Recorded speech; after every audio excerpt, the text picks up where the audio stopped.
Hey guys, whoop. Doing the Friday live again. Feel free to ask questions if you jump on. I'm just going to warm up before we get many people on. Normal Friday, I haven't really got big plans for training. See how the body feels. Probably just going to do balance, handstand press and handstand push-ups at a really low intensity, low volume. Just have a play around. But if you do jump on, ask some questions. Let me know how your training's going.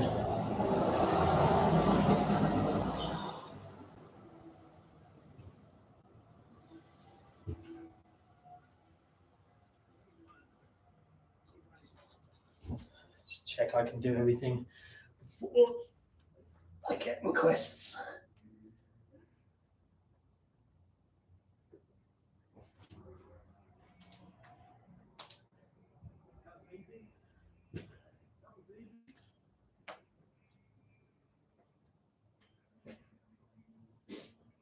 Okay, some blood in the arms, wrists and hands are happy to handstand. Far away of any questions, guys. Rosie's here, as per usual. Mind a coffee cup. She's there.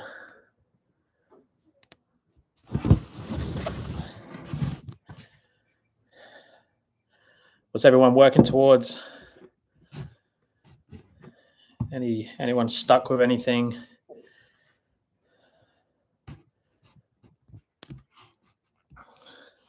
I'm actually still a little bit sore in the triceps from Monday's handstand push-ups. I've done those 48 handstand push-ups as fast as possible.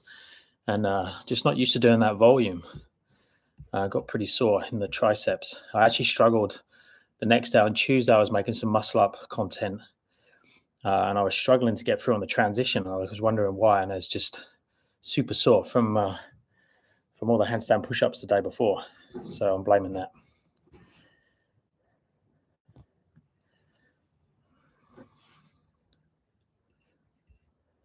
When you get used to being upside down, it just takes a bit of time. You obviously just got to condition the body, especially if you're older.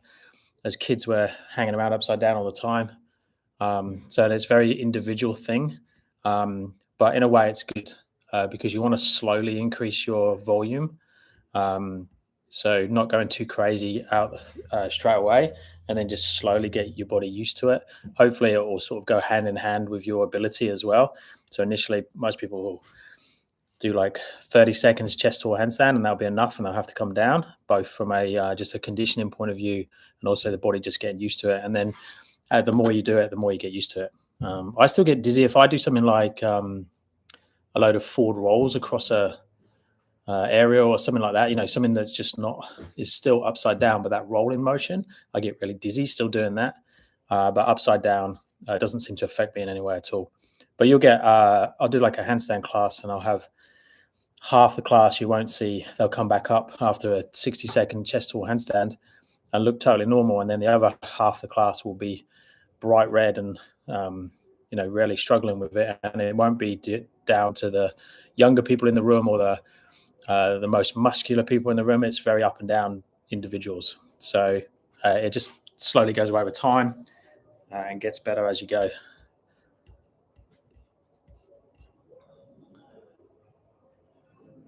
Okay, let's keep warm, do another handstand. Let the questions come in. I've got my socks on today as well, it's cold.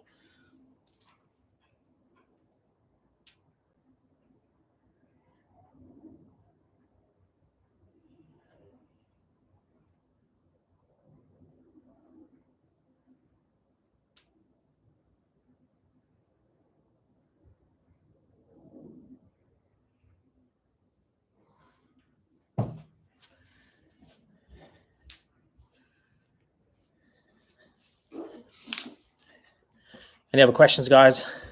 Let's get the ball rolling. What's everyone training?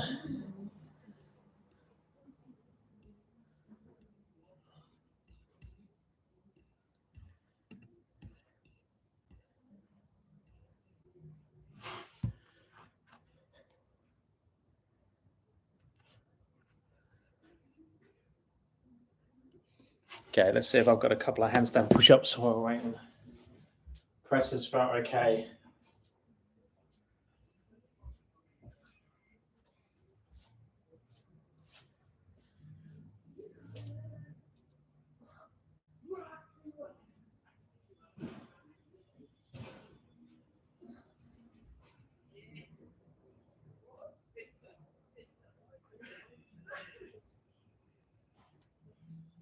Yeah, definitely still a bit of soreness in those triceps. Surprising.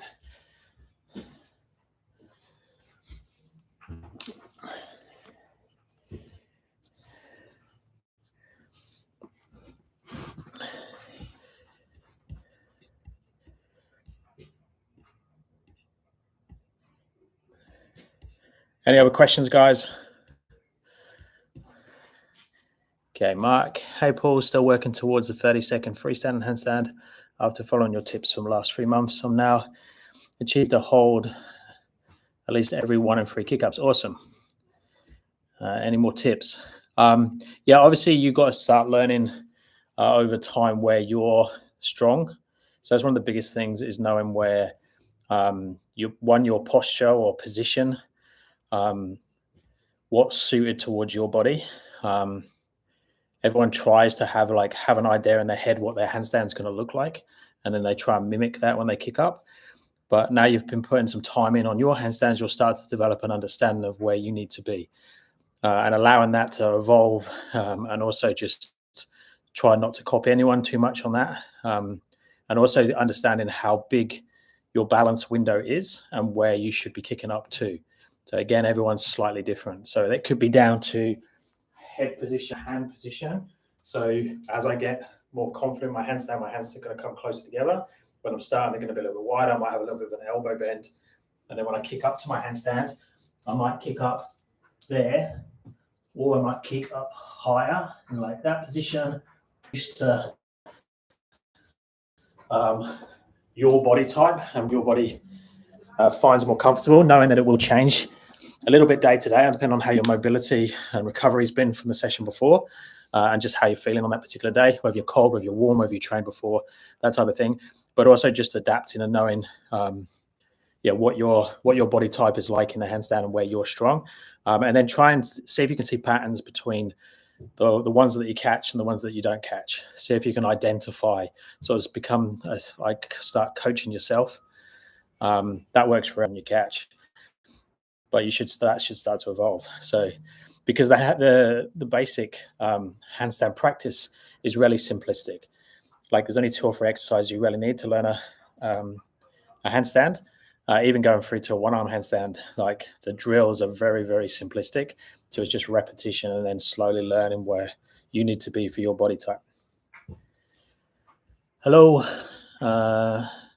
Your advice is very helpful. This time I am in the progress of 1-arm handstand thumb assisted.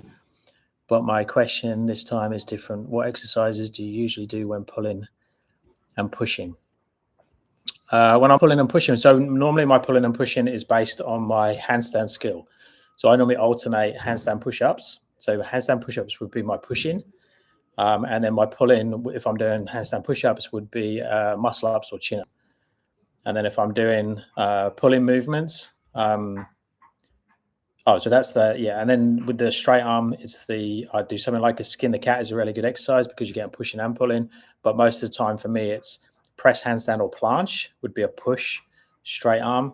And then the pulling would be a front lever pull or a front lever. So they're the 2. And I normally, because of my passions, I prioritize the push more. So I always do that first and then superset with the pulling. I was going to say my planche is better than my front lever. It's probably not. It's probably about the same, but the front lever is much easier than a planche.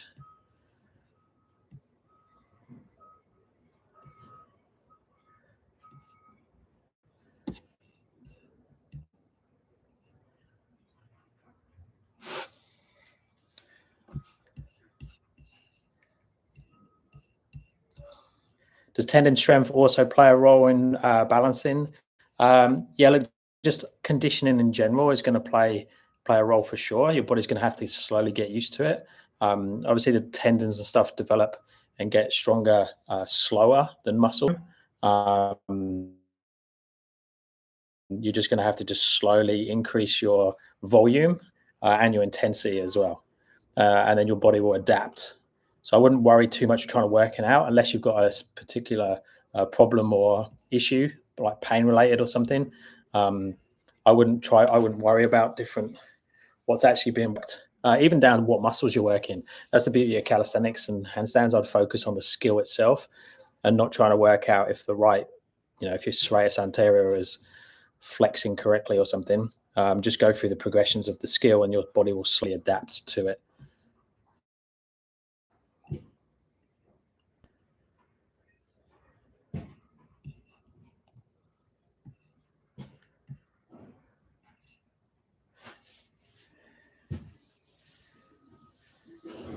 Okay, let's see how my one arm handstand is today. I pulled a thing. Oh dear, that's the trouble with a live. I can't cut the bad repetitions. Yeah, that side's still not feeling amazing.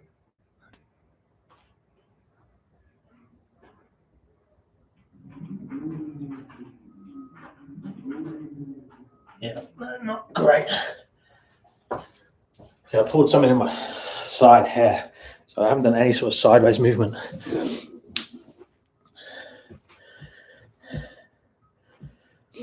Questions are slow coming in today. This is a slightly different time than, it's hard to know what time is best for going on live because of different time zones. I had been going on like 10 o'clock in the morning on a Friday, and what is it now, 1:30 p.m. in Perth.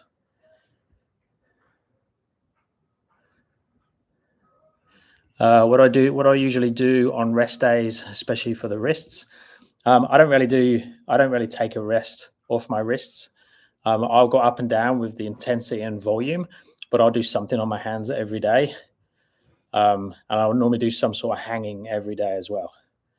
So again, like what I was talking about earlier, I prefer not to use too much rehab exercises, prehab exercises, not too much recovery type movements. I'll just do go up and down with the volume and intensity of the exercise itself. But I'll keep on my hands in some way every day. When I was learning one arm handstands and I was doing like every day, I was doing one arm handstand holds, I would alternate between handstand blocks and floor. So that gave like a relief using the blocks because there's less flexibility demand when you do the blocks. So I'd alternate them.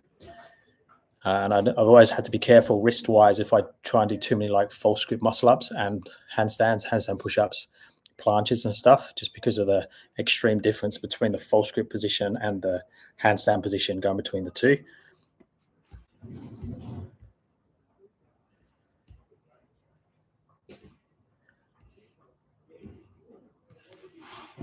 Okay, drink a coffee while their questions are coming in.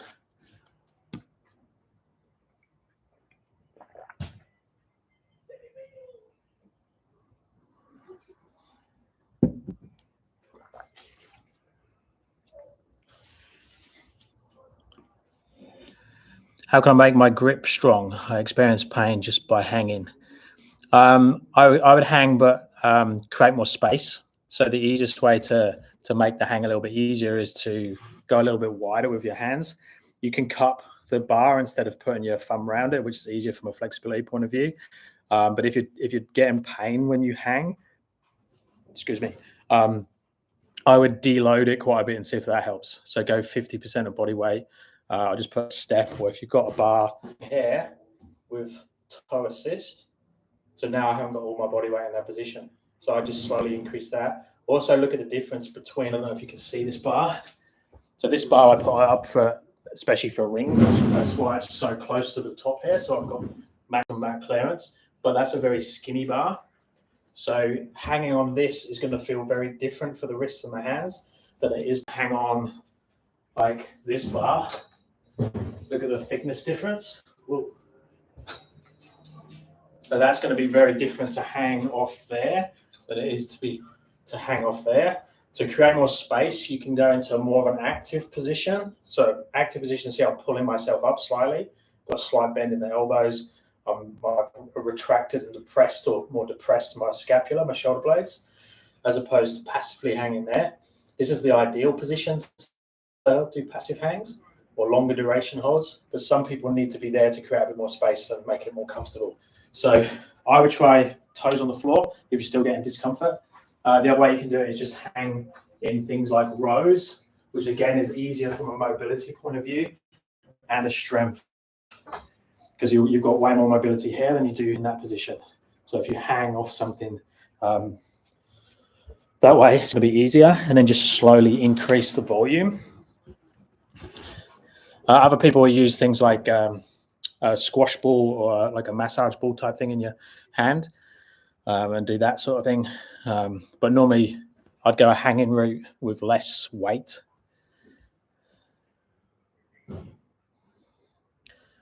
I can do 3 handstand push-ups in overbalance, but underbalance ones I can do negative and hold, but can't fully push to balance. Yeah, look, to push out of a handstand push-up, you go to overbalance slightly to help you out. I think you're probably talking about hanging your feet over a bit more.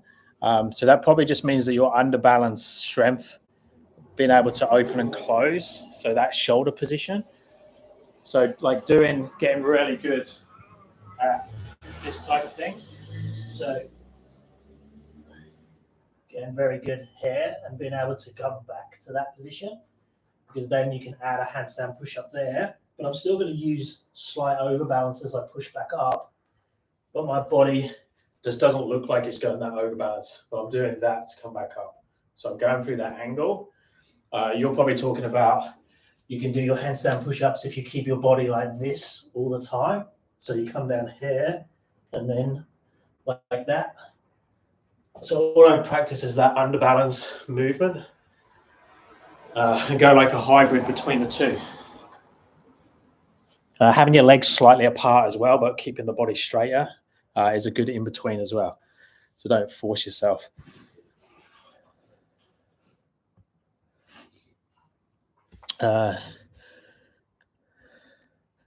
Still working on Croda handstand. Yeah, cool. Keep working that one. Play different exercises. Make sure just what we were just talking about with the overbalance with the handstand, that you definitely use the overbalance when you're doing Croda handstand. Get very comfortable with like bananaing up out of the position. That's the easiest way to do Croda handstand. Go back to wall if you need to. So you go in more like that as you go up. It makes it so much easier. But you just might need to build that confidence of committing to the overbalance, committing to the head and shoulders going down and the hips coming up. L-sit to shoulder stands really good to help you with that understanding.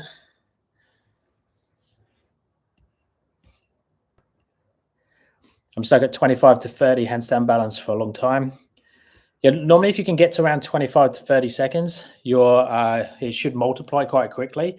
And then 30 to 60 seconds should be quite quick relative to how long it took people to get to around 25 to 30. So I'd recommend that you're just practice your wall drills, your heel pulls and your toe pulls. So underbalance and overbalance drills off the wall. For repetitions, make sure they're clean. And then for time, making sure that you can go beyond the 25, 30 seconds when you pull from the wall to a handstand. Because that's the other thing that people will do when they get up to start getting a consistent handstand, that's like 15 to 20 seconds. They'll leave the wall behind because they think that they don't need it. And that's right, they don't need it as much. But normally there's gaps. So normally gaps are in the underbalance handstand control, which just means makes your balance window very top heavy. So when you start to fall towards your fingers and go overbalance, you've got no room for error and you'll just fall out.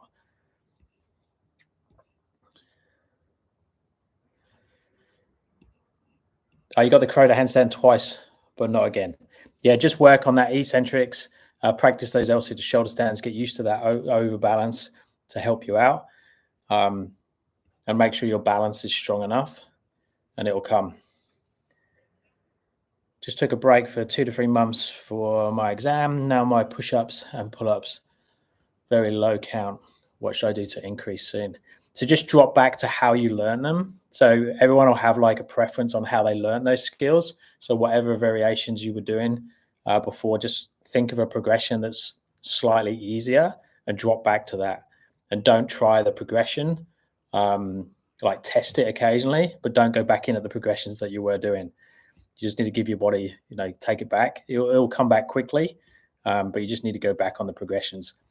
Some people don't know progressions, so they'll have too big a gap between something that's too easy and something that's too hard, and they don't know what the progressions are in the middle. So just make sure that you find out what's those progressions, and then you can drop back very gradually. Like with the weighted training, weighted exercises is much easier. If your deadlift is getting weaker, you can just drop back by 10 kilos, then slowly build those 10 kilos back up again. With the calisthenics movements, you need to know the progressions, how you can make it gradually easier or harder, depending on how your body is.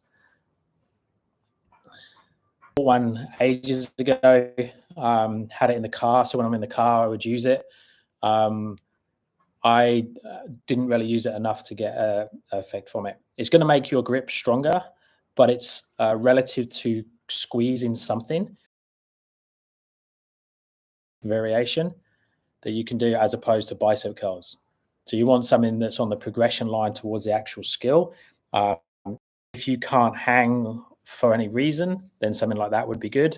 But whenever you can, I would do hanging and rowing. It's a bit like doing bicep curls to get your chin ups better. And have rings with you all the time where you can just chuck them over a tree or something and just do ring strength type stuff, and your grip will get strong quickly. I'd even do like bouldering or rock climbing over that. But it's whatever you consistently is the main thing. Do you have a calisthenics beginner's guide for someone at 40?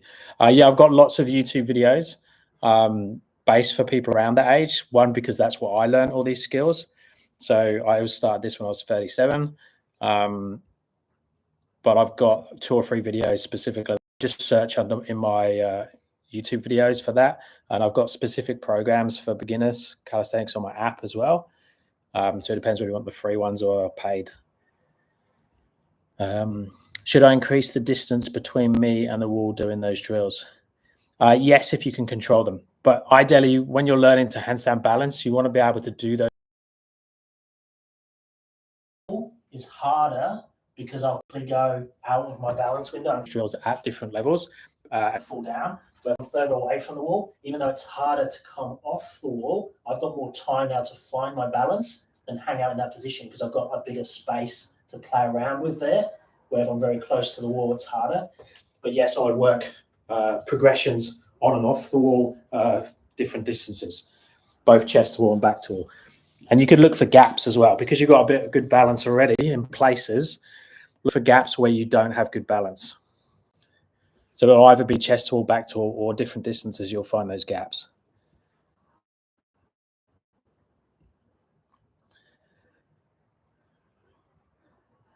What muscles do I need to work on to achieve crow to handstand? Lifting legs off seems very difficult. Yeah, so understanding the hip placement, the shoulder placement.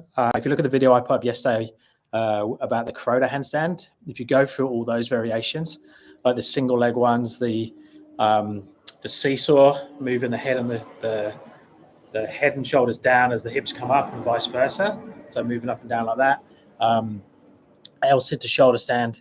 So again, I wouldn't overly worry about what muscles you're working. Think more about the skills. I've got multiple videos on crow to handstand because it's such an important movement.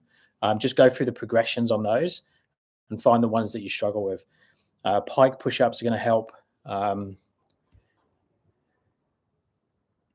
Chest to wall eccentrics, back to wall eccentrics. Handstand balance is a big one. So making sure that you're strong enough in under balance.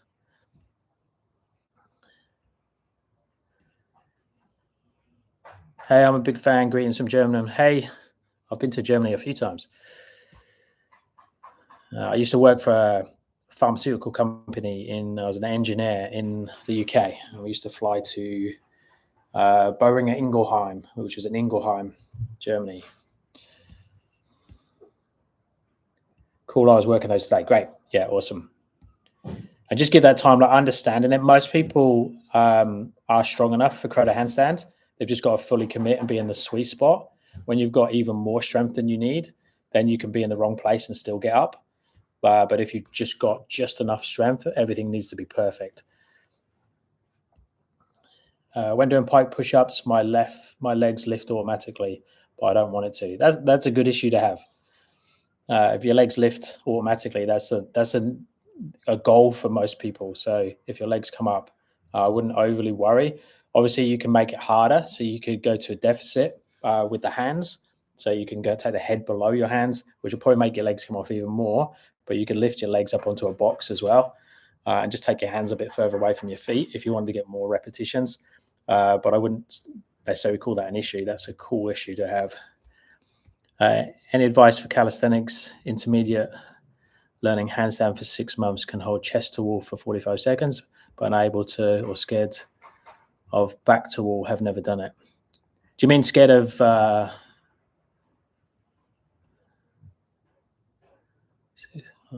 this can hold chest to wall? In terms of you're scared to kick up to the wall, back to wall?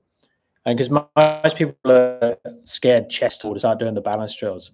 So if you're worried about kicking up to the wall, just create a very strong base. You know, if you can hold for 45 seconds, you can probably kick up to the wall. You just got to do everything correctly. So you just got to make sure that your hands and shoulders create a super strong base, and then just try and touch like that. So I'm just trying to touch one leg to the wall.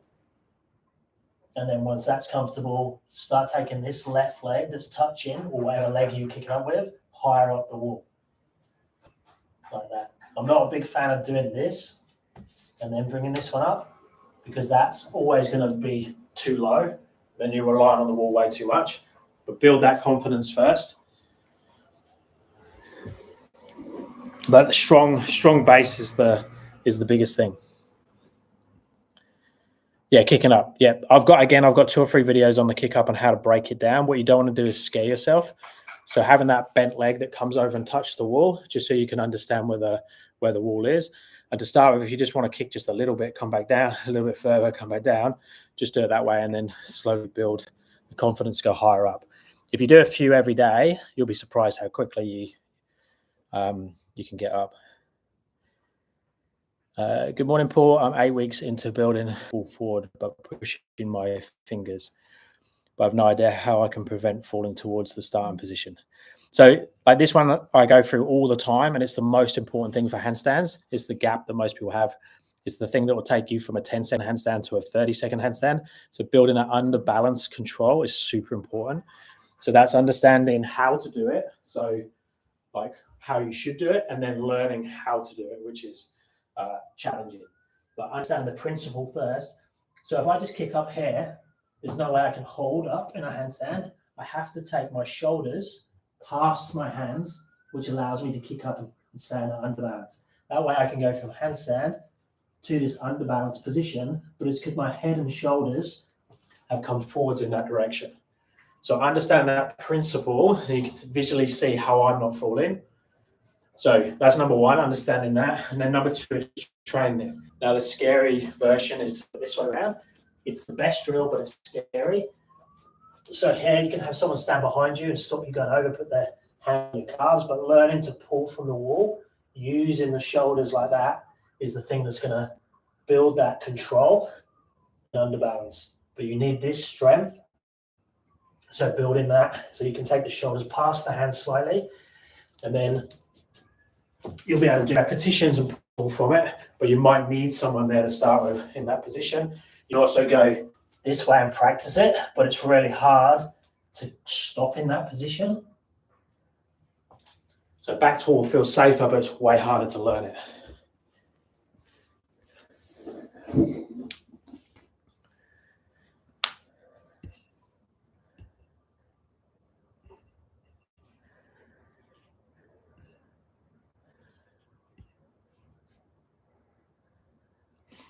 Thank you, sir, for all the help. One day I'll meet you and thank you in person. Yeah, we can do a handstand together. Kicking up, I'm doing 20 push-ups now, but my joints hurt. I'm 35 and trying to recover from a sedentary lifestyle. Excuse me, guys.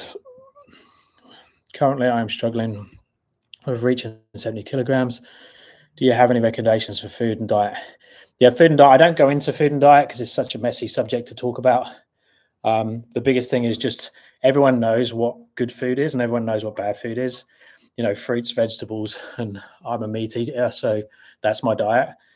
And then anything on top of that is bad food. So everyone knows what good food is. Just eat good food 80% of the time and train consistently. That's like the number one thing to do. Again, like training, I like to keep it as simplistic as possible. I do the same for food. And do the training that you enjoy. That's the biggest thing. That's the best one for you. And eat the food that you enjoy as long as it's on the healthy side.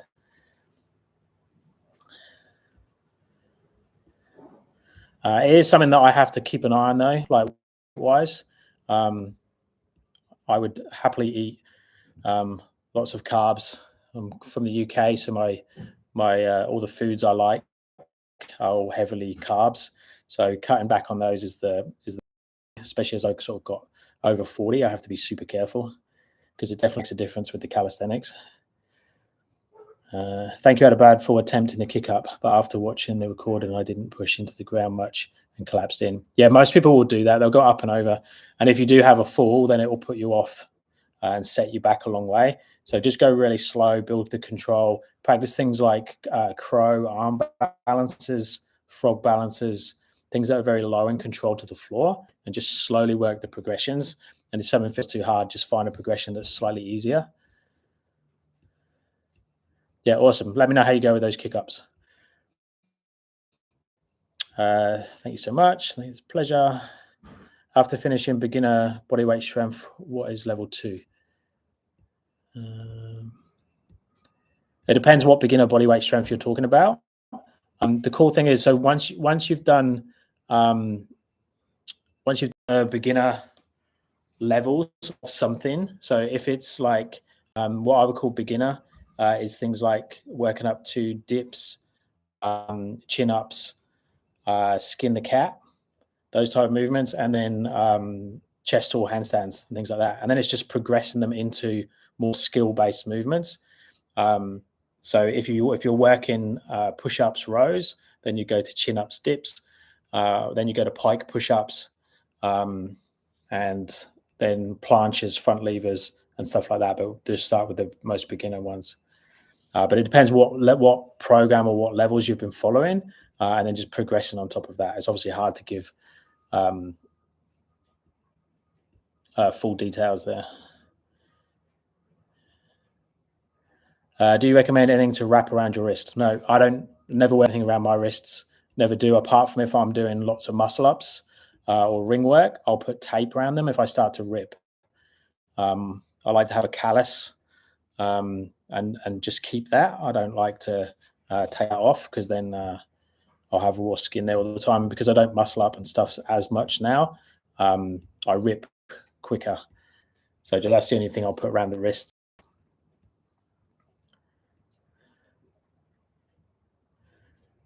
For a Croda handstand, doing lots of pike push-ups with elevated legs. When I try negative handstand down to crow, I just fall down fast. Any tips? Yeah, so to get from a handstand down to a crow, you really need a tuck handstand or a froggy tuck handstand, because you need to bring the knees down towards the elbows without the body staying straight. So if you go into like learning to get into a frog type handstand, ideally from a freestanding straight handstand, notice my legs are apart, so it's going to make it much easier. If I can frog down to this position, see my low back starting around, then my mid back starting around, then I bend the elbows slightly, then I can find my arms. But what a lot of people do is they'll come from here and then they'll try and come down like that, but it's just going to fall fast down. So you've got to work out how you can bring the legs like a squat down towards the chest. If the legs direction, you're going to fall in that direction. The other way to do it is close to the wall. So I've turned my hands out, which gives me the room to take the shoulders to the wall, and then I can practice that coming down, rolling down through the spine until I find my arms and my feet. So the wall one's obviously easier from a balance point of view. Just be careful of the wrists. You have to turn them out, build that strength, that capacity. I've got 2 or 3 videos on Croda handstand and breaking that down with the eccentrics. And then learning the L-sit to shoulder stand is really important as well. That seesaw type movements.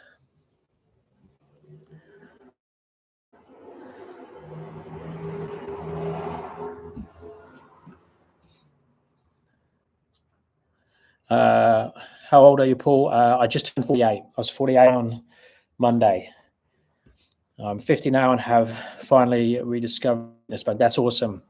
And I've found when I got into this style of training, so I started this at 37, so I've been doing about 11 years now, that I just like, I constantly wanted to research on it and train it, and just addicted to it. And it's so fun to train as opposed to getting stuck with like numbers trying to increase my bench press or my deadlift or something like that. I just much prefer this style of training. And the more people I talk to from like 40 onwards, there's just so many people training this style now.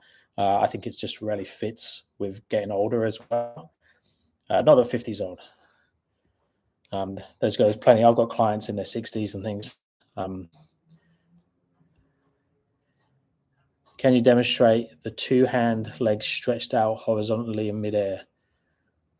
The two-hand legs stretched out horizontally in midair. Is it possible in your age? Do you mean like a full planche? If so, no, I can't do a full planche. I've got like a dodgy straddle planche. Two hands.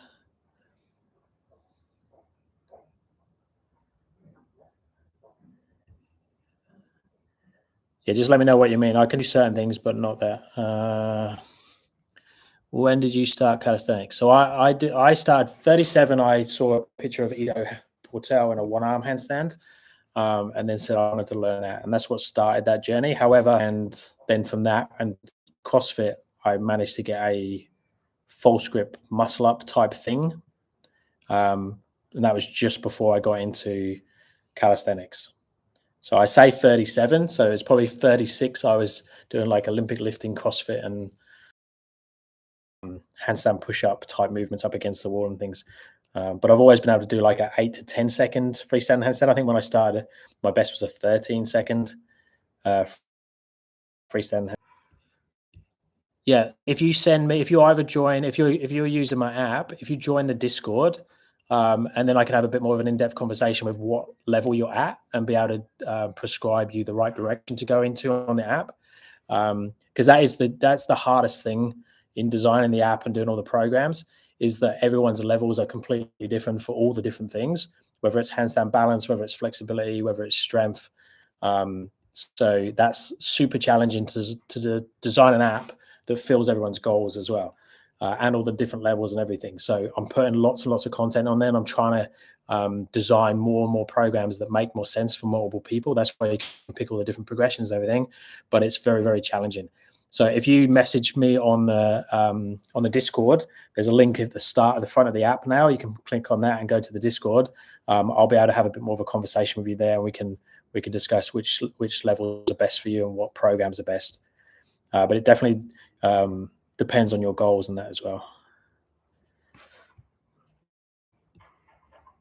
What exercises do you think translate to handstand strength the most? Pike push-up progressions, planche progressions, or weighted dips, strength building? I would go pike push-ups, eccentric, handstand push-ups, presses, planches, over weighted dips. Weighted dips are cool, but if you can bang out lots of reps of decent dips without weights, then you can do all the pike push-up progressions. So if you're going to go through like handstand push-ups and get strong in a handstand, I wouldn't be doing weighted dips. No, there's nothing wrong with them. They're fantastic exercise, but it's like there's lots of people that can do way stronger in dips, weighted ones than I am, but they can't do one handstand push-up. I can do 10, 12 freestyle handstand push-ups unbroken, but my weighted dips aren't that strong. So it's just a good example of it's very applicable to the thing that you want to train or what your goals are. Like a calisthenics competition where there's doing weighted dips, then you should do weighted dips. So look at it from that point of view.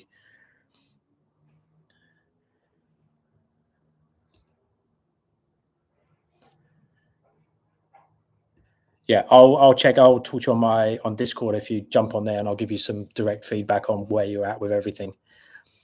Paul, do you feel any pain on your joints when doing these exercises?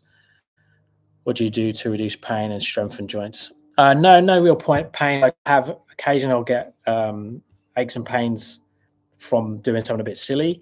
Like I said, I've got like a funny one in the side now when I go into when I flex down on one side. I don't think it was from training. It might have been from training.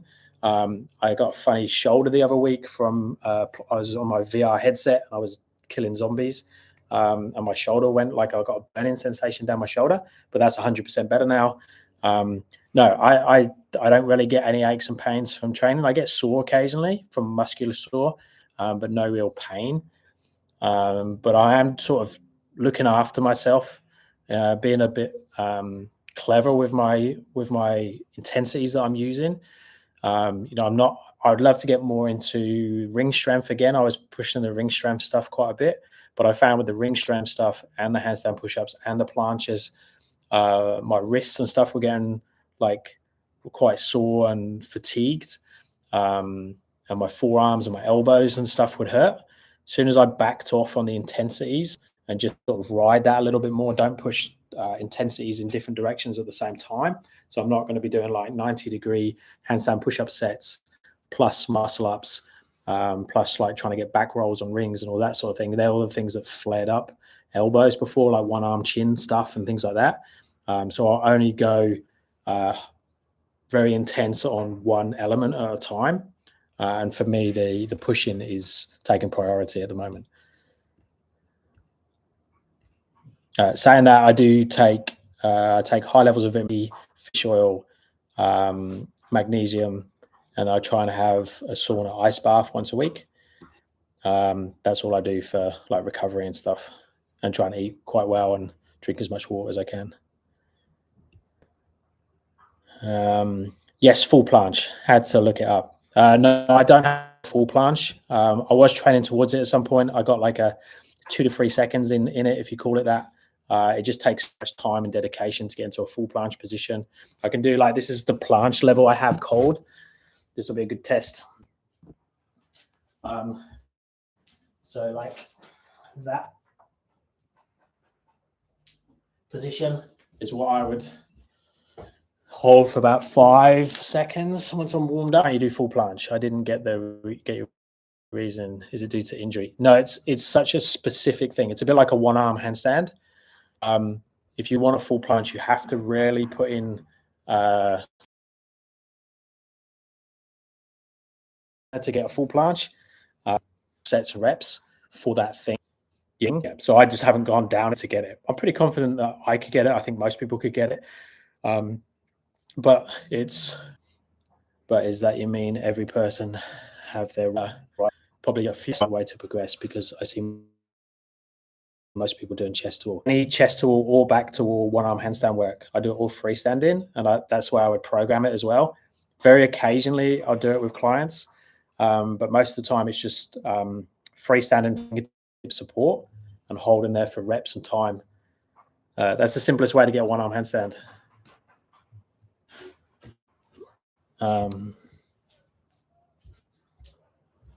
So if you're working one arm handstand, holding that position there for time, get 10, 20, 30 seconds there. Once you can do that, same thing on fingertips. Try not to bring the shoulder up high, so my left shoulder isn't going higher than my right shoulder. I'm going to go 2 fingers, 1 finger, same thing. Build this up to like 10, 15 seconds, and then you can start to take the finger away.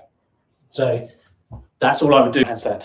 There's lots of other drills you can play with on top of that, but that's what I would do 6 days a week for the next 18 months, 2 years, and you'll probably get a one-arm handstand. But I wouldn't do loads of time against the wall. I wouldn't do loads of time on block walks and things like that. They're all stuff that I play with on top of that. I don't do the wall stuff, but the blocks I play with. But that, what I just showed you there, is how 99% of people get a one-arm handstand, just doing thousands of repetitions of that. Your feed keeps buffering. I hope it's not my end. I don't know if other people could let me know if my feed is terrible.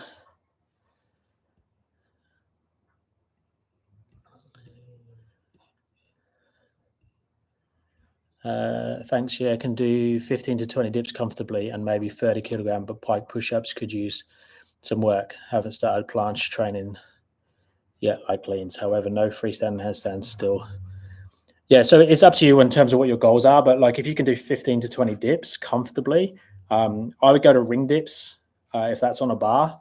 Ring dips are fantastic and they'll translate a bit more to more calisthenics progressions. Um, they'll definitely help you find gaps if you've got it. Just make sure that you're going deep enough. Because if you're going to go to like full range handstand push-ups and stuff, depth on the dips is really important. But I would use your dips as a warm up, and I would do pike push-ups and practice shoulder stand as well. L-sit to shoulder stand, which is like a dip. You could also do like bringing the elbows back to the bar and back up again, like Russian dips.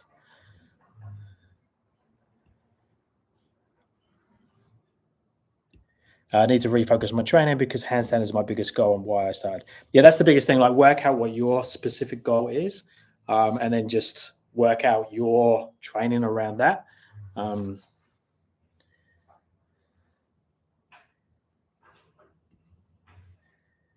Sadly, it buffers for me a lot.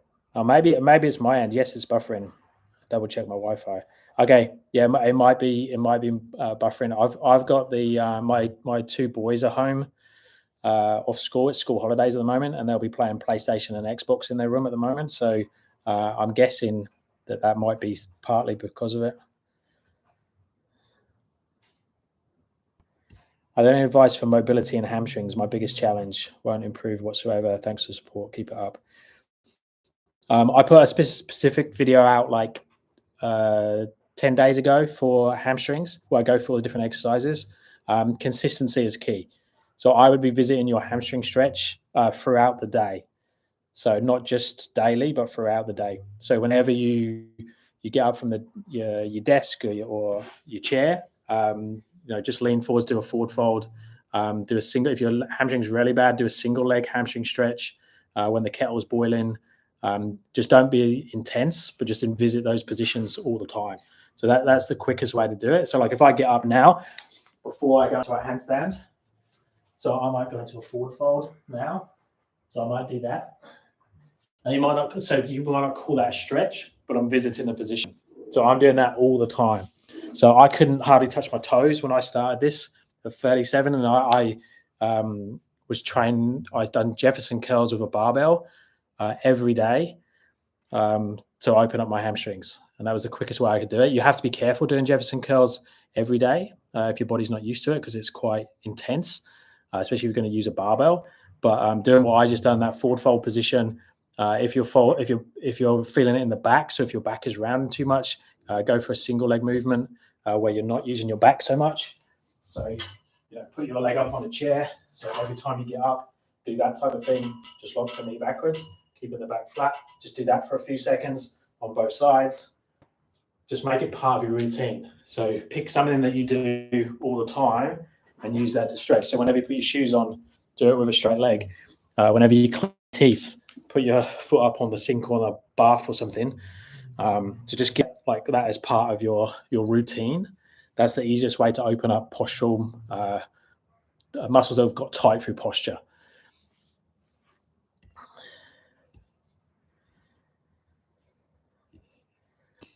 Got lost just strengthening my basics, weighted, and not enough work on my skill. Yeah, I mean, all of us will do that. We'll tend to go to stuff that we're strong in already as well. I mean, that's the main reason I do handstand push-ups and presses all the time is because I'm stronger in that. I'm more passionate about it. I do it probably too much compared to the other skills. What it means is my front lever isn't great. My pull-in strength isn't great. I can do 10 to 15 chin-ups and pull-ups and things, but they're not as high as I'd like them. I'd like really high bar muscle type pull-ups, but I just haven't put the work in to do it because I spend so much time on all the other stuff that I'm good at.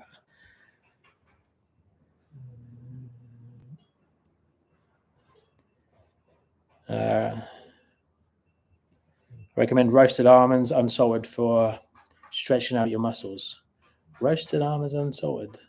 I noticed that vitamin E allows the muscle fiber to strengthen, stretch out, and heal. Ah, interesting. I love almonds. I'll give it a try. Much appreciated. Awesome, guys. I'll stand for another 7 minutes. I like to do an hour. It's nice and rounded. So if there's any more questions, hopefully the Wi-Fi is not too bad.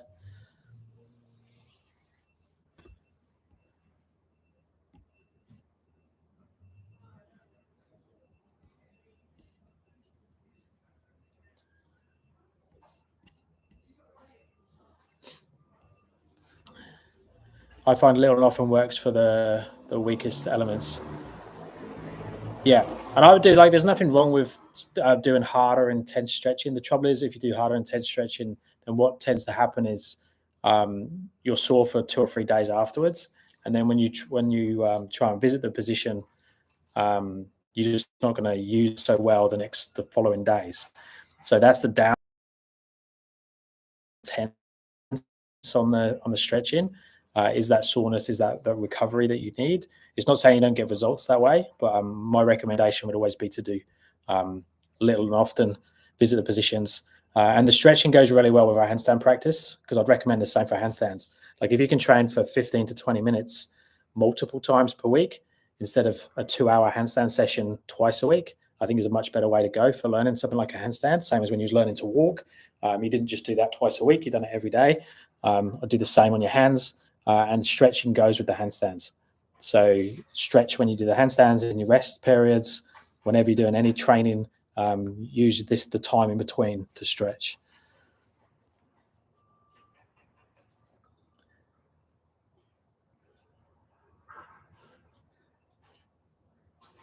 Do you mind sharing what you do for a living? You seem like a pretty humble and free person. Yeah, this is my job. So I'm a calisthenics handstand coach. I've moved. I'm 99% online now. So I do online coaching, and I have my app, and I make a little bit of money from YouTube. So those things all combined. So online coaching, the app, and then a little bit from YouTube. I teach 1 class a week, yoga studio, just to keep my hand in at coaching. I'm teaching a workshop tomorrow, handstand workshop tomorrow at a yoga facility in Perth City. So I do workshops, classes, and stuff like that. But my main income is online coaching. I was doing in-person coaching. I had a gym, so I co-owned a gym for a few years. I've had sort of gyms. I've been a personal training manager. I was a corrective exercise coach at one point, but now, now it's nearly all online. I've moved a bit further outside of Perth, right by the beach, and work from home, and love it. Paul's one of the best. Thank you very much. It means a lot.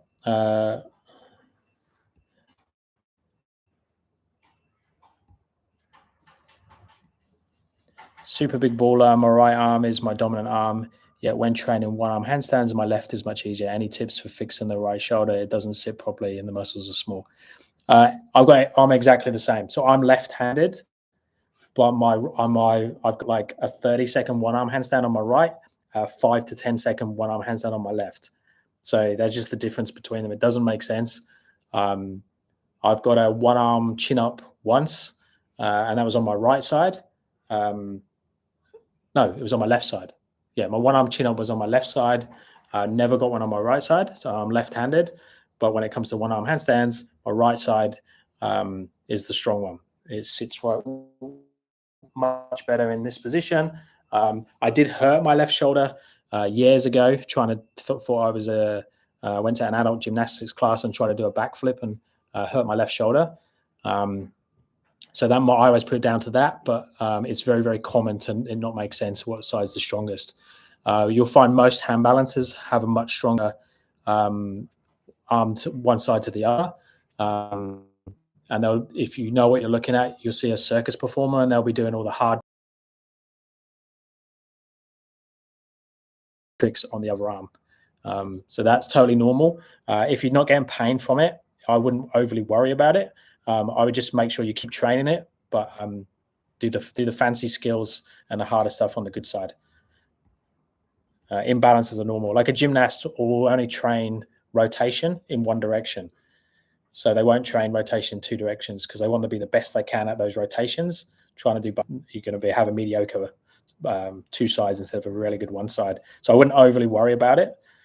Also, my mobility is terrible. It's can't even squat belly, tight ankles, hips. But after mobility session or dynamic stretch, post-workout, it's a total 180. Yeah, again, so that will just happen with time. You're always going to feel not so good first thing in the morning when you're dehydrated, when it's cold, whatever it is. But what you want to happen is whatever your functional needs are. So for me, sometimes if I have to teach a handstand class at 6 a.m. in the morning, I'm only going to be teaching the skills that I can teach at 6 a.m. But because of the level that I've got to, those 6 a.m. skills are still fine. I can still press handstand. I can still handstand push up at 6 a.m. in the morning. I can still put my palms flat on the floor. But once I'm warmed up, I can put my head on my toe. So they're always going to be there. You just want to move it so you're not on the edge of pain, discomfort, or dysfunction, and move that so far away that you don't have to worry about it.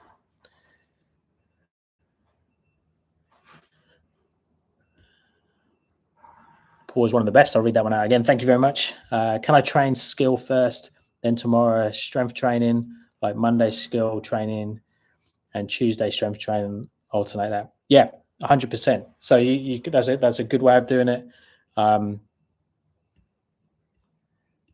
It depends. Like I actually thinking about that. Let me just answer that question again. So can I train skill first, then tomorrow strength training? You can. It depends what you're calling skill and strength. So I'll put them together and normally train them together because the skill and the strength is the same thing. If I'm training handstand push-ups, I'm going to have a section in the middle of my handstand push-up session, which is my strength for my handstand push-up. So I would train them together. If you're talking about doing skills as in handstand push-ups today, but tomorrow doing bench press, I don't think that's the best way to train if your goal is a handstand push-up. So I would do strength-specific skill training with your skill training. I would do balance separate to the strength, but you could do that before. I wouldn't do it after the strength. You could do it before or on a separate day. That works really well. So balance on one day. So if you're doing handstand balance, handstand push-ups, you can put them on separate days or after each other. But in terms of strength training and skill training for a specific calisthenics skill or strength skill, or skill or something that's skill demand, I would do them together.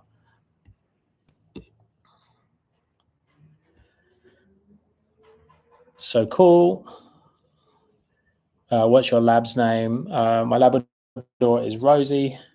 She's always here as well. She's not always on shop. There, she's always with me. A lot of that is due to the brain, believe it or not, dominance. Yeah, 100%. Yeah.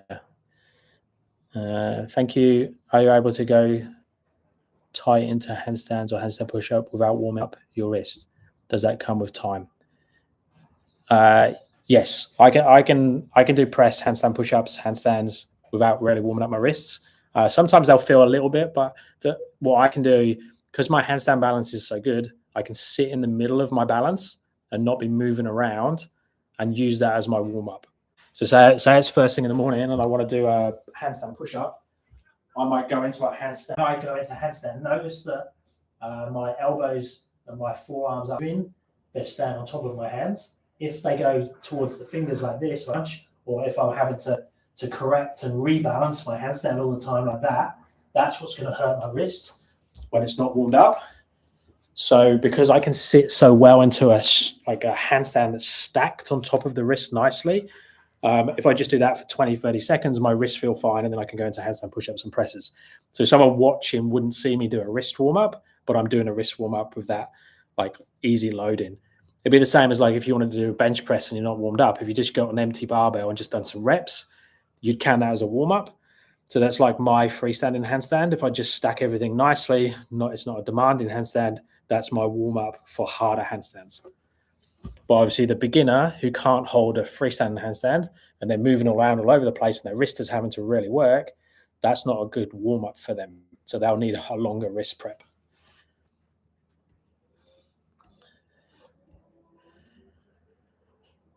I have 7-second pike straddle planche. How long else to take? 7-second pike straddle planche. How long else to take? See you later. Not sure what you mean, but haha. So 7-second pike straddle planche. I mean, you're saying you want to go for a harder variation of a planche, and the moment you're doing pike straddle, that's what I've got. Mine's about that as a pike straddle. It depends how piked it is. So planche takes ages. Like if you're a pike straddle to a full planche is going to take a long time because your lever arm is so much longer in a full planche. Okay, very cool. Okay, I'm going to have to go, guys. It's 1 hour, 3 minutes. I'm hoping the feed wasn't too bad. I'll watch it back and see what it was and see if I can work that out. It is one thing I want to get a little bit better for home is the internet.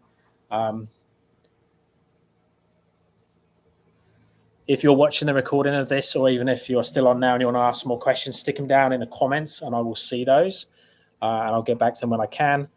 If you're a YouTube member or you have my app, we have the Discord now. So I'll answer questions on there. That's a good way of sending me videos and stuff like that. And I can give you some feedback on where you're at and be a bit more direct. But that's only for YouTube members and app users. If you are using the app and you want to get to the Discord, it's in the first page, the home page. It just has a link there. Thank you for all your support, guys. Yeah, thumbs up and subscribe really does help the channel. Liking the videos and stuff like that is a great help. And I should be back on. I'll try and do next Friday. It's school holidays, like I said, at the moment, so it's not the easiest. But I'll do my best, and I'll speak to you all soon. Stick any requests down for videos as well. I like to try and put something up on a daily basis. Speak to you soon.